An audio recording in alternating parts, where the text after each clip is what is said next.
இந்த அடிப்படை ஏற்கனவே நிறைவேற்றப்பட்ட அடிப்படை உரிமையை இடஒதுக்கீட்டை இன்றைக்கு இருக்கிற எண்ணிக்கையின் அடிப்படையில் உடனடியாக நிறைவேற்ற வேண்டும் என்று மார்க்சிஸ்ட் கம்யூனிஸ்ட் கட்சியின் சார்பிலே நான் கேட்டுக்கொள்கின்றேன். ஆனால் மக்கள் தொகை கணக்கெடுப்பு, தொகுதி மறுவரையறை என்ற சிக்கல் நிறைந்த இரண்டு விஷயத்தோடு இதனை இணைக்கிற பாஜகவின் சதியை முழுமுற்றாக இந்த அவையிலே நாங்கள் எதிர்க்கிறோம். இதுவரை நீங்கள் தென்னிந்தியர்கள் தமிழ்நாட்டினுடைய நிதியை பறித்தீர்கள். இப்பொழுது எங்களின் உரிமையை பறிக்க நீங்கள் திட்டமிட்டிருக்கிறீர்கள். நாட்டை ஆளுவதில் எங்களுக்கு இருக்கிற பங்கை நீர்த்து போக செய்ய நீங்கள் சதி செய்கிறீர்கள். இது நாரி சக்தி மசோதா அல்ல, பாஜகவின் நரித்தன மசோதா என்பதை இந்த அவையிலே நான் குறிப்பிட்டு காட்ட கடமைப்பட்டிருக்கிறேன். இரண்டு பெரிய மாநிலங்களின் தேர்தல் நடந்து கொண்டிருக்கிறது. தமிழ்நாட்டின் சட்டமன்ற தேர்தல் நடந்து கொண்டிருக்கிறது. இவ்வளவு அவசரமாக இந்த அவையை கூட்ட வேண்டிய அவசியம் என்ன? மக்களவையை சேர்ந்த 40 உறுப்பினர்கள் தேர்தல் களத்தை விட்டு நாங்கள் இங்கே வந்து நிற்கிறோம். உங்களுக்கு அந்த பிரச்சனை இல்லை. ஏனென்றால் பாஜகவையோ அதன் கூட்டணியான அதிமுகவையோ ஒரு எம்பி கூட தமிழ்நாட்டு மக்கள் தேர்வு செய்யவில்லை. எனவே நீங்கள் இழப்பதற்கு எதுவும் இல்லை. ஆனால் மாறாக நாங்கள் இங்கே வந்து நிற்கின்றோம். தேர்வு செய்யப்பட்ட நாங்கள் இங்கே வந்து நிற்கிறோம். எங்களுக்கு தேர்தல் வெற்றி தோல்வியை விட தமிழ்நாட்டின் வெற்றிதான் முக்கியம் என்பதுதான் காரணம். இங்கே பிரதமர் மிக நீண்ட 40 நிமிடம் உரையாற்றினார். எதிர்க்கட்சிகளே எனது உரையை கேளுங்கள் கேளுங்கள் என்று சொன்னார். அது சரி, நாங்கள் 40 பேரும் இங்கே இருக்கிறோம். நாடாளுமன்ற விவகாரத்துறையினுடைய இணையமைச்சர் எங்கே இருக்கிறார்? பிரதமரின் உரையை கேட்காமல் திரு எல்முருகன் அவர்கள் எங்கே இருக்கிறார்? அவிநாசியில் ஓட்டு கேட்டுக் கொண்டிருக்கிறார். மேட்டுப்பாளையத்தில் எடப்பாடியோடு சேர்ந்து பொதுக்கூட்டத்தில் இருக்கிறார். நண்பர்களே, உங்களுக்கு தேவை தமிழக மக்களின் ஓட்டு, எங்களுக்கு தேவை தமிழ்நாட்டு மக்களின் தன்மானம் மிகுந்த வெற்றி. தன்மானம் மிகுந்த வெற்றி. அந்த மறுவரையறை பிரச்சனை என்பது இன்றைக்கு நேற்றைக்கல்ல. ஏற்கனவே 1952, 62, 72 ஆகிய காலங்களில் சென்சஸின் அடிப்படையில் மறுவரையறை நடந்தது. ஆனால் தொகுதி மறுவரையறை சென்சஸை கடந்த 50 ஆண்டுகளுக்கு முன்பு 71 நிறுத்தி வைத்து 50 ஆண்டுகள் நிறுத்தி வைக்கப்பட்ட சென்சஸின் அடிப்படையில் மறுவரையறை நடக்கிறது. ஏனென்றால் இந்த பிரச்சனை அவ்வளவு முக்கியத்துவம் வாய்ந்தது. பன்மைப்பட்ட ஒரு தேசத்தில், அசமத்துவம் கொண்ட ஒரு தேசத்தில், பல கலாச்சாரம் கொண்ட ஒரு தேசத்தில் மிக நுட்பமாக கையாள வேண்டிய ஒரு பிரச்சனை. 50 ஆண்டுகள் கிடப்பிலே இருக்கிற ஒரு பிரச்சனையை 50 மணி நேரத்துக்கு முன்பு மசோதாவை கொடுத்துவிட்டு அவசரமாக விவாதிக்கிறீர்கள். உங்களது நோக்கம் தேசத்தின் ஒற்றுமை அல்ல, தேசத்தினுடைய ஒற்றுமை இன்மையும் வெறுப்பும் தான் உங்களின் அடிப்படையான நோக்கம். நண்பர்களே, இன்றைக்கு இருக்கிற 543 எம்பிக்கள் 850 உயர்ந்தால் தமிழ்நாட்டுக்கு சராசரியாக 60 எம்பிக்கள் வர வேண்டும். ஆனால் மறுவரையறை கமிஷன் இந்த மசோதா எந்த சென்சஸை அடிப்படையாக கொள்ள போகிறது என்பதை பற்றி பேசவில்லை. அமித்ஷா அவர்கள், உள்துறை அமைச்சர் அவர்கள் ஒரு துண்டுச்சீட்டை வைத்து நிறைய கணக்கு சொன்னார். அது சரி, அதை டைப் படிக்க உங்களுக்கு நேரம் இல்லையா? மசோதாவில் அதை சொல்ல முடியவில்லையா? எந்த சென்சஸ் அடிப்படையில் இந்த மறுவரையறை கமிஷன் செயல்பட போகிறது என்பதை பற்றி நீங்கள் ஏன் பேச மறுக்கிறீர்கள்? மிக எளிமையான உண்மை. 2011 ஆண்டு சென்சஸ் என்றால் தமிழ்நாட்டுக்கு 60 வராது, 51 தான். 2026 என்றால் 60 வராது, 47 தான். நண்பர்களே, தெரிந்து கொள்ளுங்கள், இப்பொழுது இருக்கிற இந்த அவையில் தமிழ்நாட்டின் பங்கு 7.18%. ஆனால் இனி வரப்போவது 5.7% மட்டும்தான். நீங்கள் எங்கள் எண்ணிக்கையை குறைக்க என்னவெல்லாமோ சதி செய்கிறீர்கள். மாண்புமிகு அமித்ஷா அவர்கள் நிறைய புள்ளிவரத்தை சொன்னார். நாங்கள் கேட்பது ஒரே ஒரு கேள்விதான். 1971 ஆண்டு தமிழ்நாடும் பீகாரும் ஒரே மக்கள் தொகை கொண்ட மாநிலம். தமிழ்நாடு 4.1 கோடி, பீகார் 4.2 கோடி. எனவே தான் தமிழ்நாட்டுக்கு 39 எம்பிக்கள், பீகாருக்கு 40 எம்பிக்கள். இன்றைக்கு என்ன நிலைமை? தமிழ்நாட்டின் மக்கள் தொகை 7.6 கோடி, பீகாரின் மக்கள் தொகை 12.3 கோடி, ஏறக்குறைய 2 மடங்கு. நீங்க எந்த சென்சஸை, எந்த மக்கள் தொகையை கணக்கெடுப்பை வைத்து எண்ணிக்கையை தீர்மானிக்க போகிறீர்கள் என்பதுதான் மிக முக்கியமான கேள்வி. இன்றைக்கு மக்கள் தொகையை கட்டுப்படுத்தி இருப்பதால் வந்திருக்கிற பிரச்சனையை நீங்கள் எங்களுக்கு, அந்த வெற்றிக்கு நீங்கள் எங்களுக்கு என்ன பரிசை கொடுத்து கொண்டிருக்கிறீர்கள்? உலகம் முழுக்க மக்கள் தொகையை கட்டுப்படுத்துவது என்பது அரசாங்கத்தின் ஒரு விதியால் நடப்பதல்ல, நீங்கள் போட்ட உத்தரவால் நடப்பதல்ல. மக்கள் தொகை கட்டுப்பாடு என்பது ஒரு சமூகத்தின் விழிப்புணர்வு, கல்வி, சுகாதாரம் அனைத்தோடும் இணைந்தது. குறிப்பாக சொல்ல போனால் தமிழ்நாட்டில் பெண் கல்வி உயர்ந்ததால் தான் மக்கள் தொகை கட்டுப்பாடு என்பது சிறப்பாக நிறைவேற்றியது. TFR என்று சொல்லப்படுகிற டோட்டல் ஃபெர்டிலிட்டி ரேட் என்பது தமிழ்நாட்டில் 2.10% தான். இந்தியாவின் சராசரி சதவீதத்தை விட இது குறைவு. அதனால் தான் இந்தியாவில் 7% மட்டுமே இருக்கிற தமிழ்நாட்டு மக்கள் இந்திய பெண் தொழில் முனைவோர்களில் 44% இருக்கிறார்கள். இந்த சாதனைக்கு பின்னால் இருப்பது கடந்த 1971 இருந்து இன்றைக்கு 2011 வரை தமிழ்நாட்டு மக்கள் தொகை 75% தான் அதிகரித்திருக்கிறது. ஆனால் ராஜஸ்தான் 166% அதிகரித்திருக்கிறது. பீகார் 146% அதிகரித்திருக்கிறது. உத்தரப்பிரதேசம் 138% அதிகரித்திருக்கிறது. மக்கள் தொகை கட்டுப்பாடு என்பது எங்கள் வெற்றி.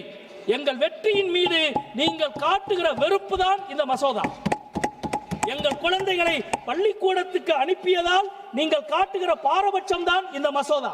இங்கே மாண்புமிகு பிரதமர் அவர்கள் நான் வஞ்சனை செய்ய மாட்டேன் என்று மீண்டும் மீண்டும் சொன்னார்.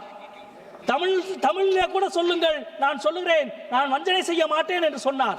மாண்புமிகு பிரதமர் அவர்களே, நாங்கள் வெளிப்படையாக கேட்பது, நீங்கள் மக்கள் தொகை கணக்கெடுப்பு என்பது எல்லா காலத்திலும் நடந்தது. சுதந்திரத்துக்கு பிறகு 1960, 70 போர் நடந்த பொழுது கூட நடந்தது.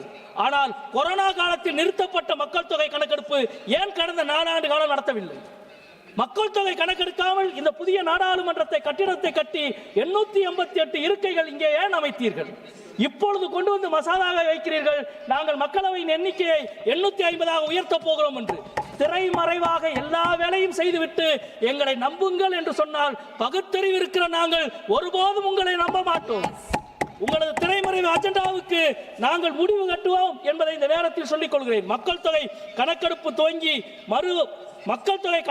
துவங்கிய காலத்தில் தொகுதி மறுவரையை அரசியலமைப்பினுடைய சுதந்திரத்திலிருந்து அகற்றி எளிய சட்ட திருத்தத்தின் மூலம் இங்கே நீங்கள் தாக்கல் செய்கிறீர்கள். நண்பர்களே, நான் 2 ஆவணத்தை இந்த அவையிலே சமர்ப்பிக்க வேண்டும் என்று நினைக்கிறேன். கடந்த 5 ஆண்டுகளுக்கு முன்பு சென்னை உயர்நீதிமன்றம் மரியாதைக்குரிய நீதியரசர்கள் கிருபாகரன், புகழேந்தி ஒரு மிக முக்கியமான தீர்ப்பை வழங்கியிருக்கிறார்கள். அந்த தீர்ப்பை இந்த அவையிலே நான் வழங்குகிறேன். 1962 ஆண்டு தமிழ்நாட்டுக்கு 41 எம்பிக்கள், ஆனால் 67 39 எம்பிக்களாக குறைந்தார்கள். மக்கள் தொகை கணக்கெடுப்பு படி கடந்த 15 தேர்தலில் 30 எம்பிக்களை நாங்கள் இழந்திருக்கிறோம். எனவே 62 ஆண்டு கணக்கெடுப்பு படிதான் மறுவரையறையில் தமிழ்நாட்டு எம்பிக்கள் நிச்சயிக்கப்பட வேண்டும் என்று நீதியரசர்கள் இந்த தீர்ப்பை வழங்கியிருக்கிறார்கள். அதை இந்த அவையிலே நான் சமர்ப்பிக்கிறேன். இரண்டாவது மிக முக்கியமானது, கடந்த ஆண்டு தமிழ்நாடு அரசு நிச்சயித்திருக்கிற மத்திய மாநில உறவுகள் பற்றிய உயர்மட்ட குழுவினுடைய அறிக்கை. 1 மாதத்துக்கு முன்பு இந்த குழு வந்திருக்கிறது. இந்த அறிக்கை மிக முக்கியமாக சொல்லுகிற உண்மை என்னவென்றால், கடந்த தொகுதி மறுவரை விஷயத்தில் இந்திய அரசு அடுத்த 100 ஆண்டுகளுக்கு எந்த மாற்றமும் செய்யக்கூடாது. 2226 தான் மாற்றம் செய்ய வேண்டும். ஏனென்றால் வெறுமன காலக்கணக்கல்ல, அறிவியல் பூர்வமான ஆய்வை இவர்கள் நடத்தி சொல்லியிருக்கிறார்கள். 100 ஆண்டுகளில் ஐநா கணக்கெடுப்பு படி மக்கள் தொகை விகிதத்தில் 2066 இந்தியாவுடைய மக்கள் தொகை உச்சத்தில் அடையும். எனவே 100 ஆண்டுகள் அதை செய்ய வேண்டும் என்று. நண்பர்களே, இறுதியாக பெண்களை பணயம் வைத்து அரசியல் செய்வது வலதுசாரிகளுக்கு காலம்பூராவும் இருக்கிற பழக்கம். இப்பொழுதும் பெண் ஒதுக்கீட்டு இடஒதுக்கீட்டு மசோதாவின் அடிப்படையில் தான் நீங்கள் இதை கொண்டு வருகிறீர்கள். நிச்சயமாக திரௌபதியை பணயம் வைத்து கபட நாடகம் ஆடியதை போல நீங்கள் எங்களை கபட நாடகம் ஆட்ட நினைக்கிறீர்கள். நாங்கள் Draupadi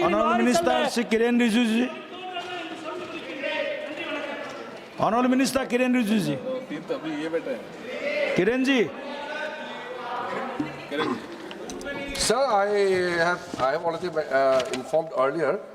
So since we are going to sit till 11 p.m. the dinner has बढ़ाना है तो सर हम लोग सेंस लेके बढ़ा देंगे.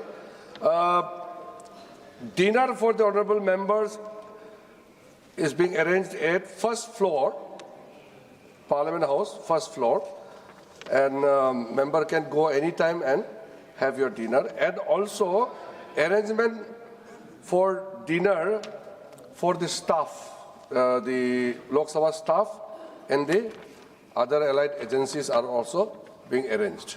धन्यवाद. हम भूखा प्यासा काम नहीं कराना चाहते हैं, सही. सबको खिला के अच्छा काम. सही सही धन्यवाद. माननीय सदस्य Shri Mohammad Javed. Protection of Women from Domestic Violence Act 2005, Prevention and Protection of Sexual Harassment of Women at Working Place Act 2013, Dowry Prohibition Act, Maternity Benefit Act, National Commission for Women 1920, Sati Abolition Act, devadasi முறை ஒழிப்புகள் போன்ற இத்தனை சட்டங்களும் பெண்களின் உரிமையை பாதுகாப்பதற்காக கொண்டு வரப்பட்ட சட்டங்கள். இதில் ஏதாவது ஒரு சட்டமாவது 2014 நீங்கள் ஆட்சிக்கு வந்திருக்கிறீர்கள். மத்திய அரசாங்கம், மோடி அரசாங்கம் 2014 இன்று வரையாவது ஒரு சட்டத்தையாவது பெண்களின் பாதுகாப்பிற்காக, பெண்கள் உரிமைக்காக கொண்டு வரப்பட்டது என்று இந்த அவையில் யாராவது சொல்வீர்கள் என்றால் நான் இந்த அவையிலிருந்து வெளிநடப்பு செய்ய தயாராக இருக்கின்றேன். அதே போன்று 2010ஆம் ஆண்டு இந்த அவையில் அன்னை சோனியா காந்தி அவர்கள் தலைமையில் விமன் ரிசர்வேஷன் பில் கொண்டு வரும்போது இந்த அவையில் எதிர் தரப்பில் அமர்ந்திருக்கின்ற அத்தனை பேருமே அந்த பெண்களுக்கான ரிசர்வேஷன் பில்லை தோற்கடித்தீர்கள், எதிர்த்தீர்கள். பெண்களுக்கான உரிமை கொடுக்கக்கூடாது என்பதை ஆணித்தரமாக ஒன்றாக நின்றீர்கள். ஆனால் இன்றைக்கு பெண்களுக்கான மசோதாவை கொண்டு வருகிறேன், பெண்களுக்கான ரிசர்வேஷனை கொண்டு வருகிறேன், சட்டமன்றங்களில் நாடாளுமன்றத்தில் பெண்களுக்கான இடங்களை ஒதுக்குகிறீர்கள் என்றீர்கள். அது எதற்காக இன்றைக்கு கொண்டு வருகிறீர்கள் என்றால் 5 மாநிலங்களில் தேர்தல் நடந்து கொண்டிருக்கின்றது. 5 மாநிலங்களும் நீங்கள் தோற்பது என்பது உறுதியாகிவிட்டது. நோட்டாவுக்கும் பிஜேபிக்கான சண்டை தான் இந்த 5 மாநிலம் நடந்து கொண்டிருக்கின்றது. அது நோட்டா மட்டுமே வெற்றியை போகிறது. Sir 1 minute sir. இந்த சட்டத்தின் மூலமாக, இந்த அமெண்ட்மெண்ட் மூலமாக தென் மாநிலங்கள் கடுமையாக பாதிக்கப்படும். தென் மாநிலங்களுக்கு 63 65 சீட்டுகள் மட்டுமே கிடைக்கும். ஆனால் வட மாநிலங்களுக்கு 200 சீட்டுகளுக்கு மேலாக கிடைக்க இருக்கிறது. இதை நாங்கள் வன்மையாக கண்டிப்பதோடு அனைத்து மாநிலங்களுக்கும் சமமான பிரதிநிதித்துவம் கிடைக்க வேண்டும் என்பதுதான் எங்களுடைய கோரிக்கையாக இருக்கின்றது. நீங்கள் ஒவ்வொரு மாநிலங்களையும் ஒரு மாதிரி பார்ப்பது என்பது மிகவும் தவறானது. குறிப்பாக தமிழகம் மக்கள் தொகையை கண்ட்ரோல் செய்தோம், அதற்காக நீங்கள் எங்களை தண்டிக்கிறீர்கள். நாங்கள் ஜிடிபி அதிகமாக கொடுக்கின்றோம், அதற்காக நீங்கள் எங்களை தண்டிக்கிறீர்கள். இதெல்லாம் முற்றிலும் தவறானது. இந்திய தேசத்தின் மக்களுக்கானதான் இந்த அரசியலமைப்பு சட்டம். ஆனால் ஒரு தரப்பு மக்களுக்குமாகவே இருக்கின்றது. இந்த மசோதா விமன் ரிசர்வேஷன் எஸ்டி தலித் பெண்களுக்காகவும், ஆதிவாசி பெண்களுக்காகவும், மைனாரிட்டி பெண்களுக்காகவும், ஓபிசி பெண்களுக்கான உள் ஒதுக்கீடு பற்றி எங்குமே கூறவே இல்லை. குறிப்பாக 2011ஆம் ஆண்டு எடுக்கப்பட்ட மக்கள் தொகை கணக்கெடுப்பின் மூலமாக 15 வருடங்களுக்கு முன்பாக எடுத்த கணக்கெடுப்பின் மூலமாக நீங்கள் இந்த மசோதாவை திருத்துவீர்கள் என்றால் இது மிகவும் அப்பட்டமானது. இது மிகவும் இந்தியன் கான்ஸ்டிடியூஷன் ஆர்டிகல் 82 வந்து நீங்க வயலேட் பண்றீங்க, மீறுகிறீர்கள். இந்த அரசியலமைப்பு சட்டத்தை மீறுவது என்பது உங்களுக்கு கைவந்த கலை. ஏனென்றால் டாக்டர் அம்பேத்கர் அவர்கள் இந்திய அரசியலமைப்பு சட்டத்தை எழுதி உயரிய சிந்தனையோடு இந்த சபை சிறப்பாக நடைபெற வேண்டும், மக்களுக்கு நியாயம் கிடைக்க வேண்டும், இந்திய அரசியலமைப்பு சட்டம் காக்கப்பட வேண்டும் எழுதிய இந்திய அரசியல் சட்டத்தை நீங்க தொடர்ச்சியாக அதை நீங்க டெமாலிஷன் செய்து கொண்டே வருகிறீர்கள். நாங்கள் வன்மையாக கண்டிக்கின்றோம். அதே போன்று நமது ராஜீவ்காந்தி அவர்கள், பாரத ரத்னா ராஜீவ்காந்தி அவர்கள் இந்த அவை கட்டாயமாக நினைவு கூற வேண்டும். இந்தியா முழுவதும் இருக்க பெண்கள் நினைவு கூற வேண்டும். 33% இடஒதுக்கீடு உள்ளாட்சி தேர்தலில் பெண்களுக்கு இடஒதுக்கீடு கொடுத்து இன்றைக்கு இந்தியா முழுவதும் 15 லட்சம் பெண்கள் வந்து பிரதிநிதிகள் உள்ளாட்சி துறையில் பிரதிநிதிகள் இருக்கிறார்கள் என்றால் அது ராஜீவ்காந்தி அவர்களின் கனவு. தொடர்ச்சியாக காங்கிரஸ் பேரியக்கம், காங்கிரஸ் அரசாங்கம் சார் 1 மினிட் காங்கிரஸ் அரசாங்கம் பெண்களுக்கான அரசியலில் அதிகாரம் கொடுக்க வேண்டும், அவர்களுக்கான பங்களிப்பு கொடுக்க வேண்டும் என்று, அதிகாரத்தை கொடுக்க வேண்டும் என்று பல்வேறு தளங்களில் சட்டங்களை ஏற்றியிருக்கிறார்கள். உள்ளாட்சி துறைகளில் வாய்ப்பு அளித்திருக்கின்றார்கள். அதனால் பெண்களுக்கான இந்த ரிசர்வேஷன் நாங்கள் கட்டாயமாக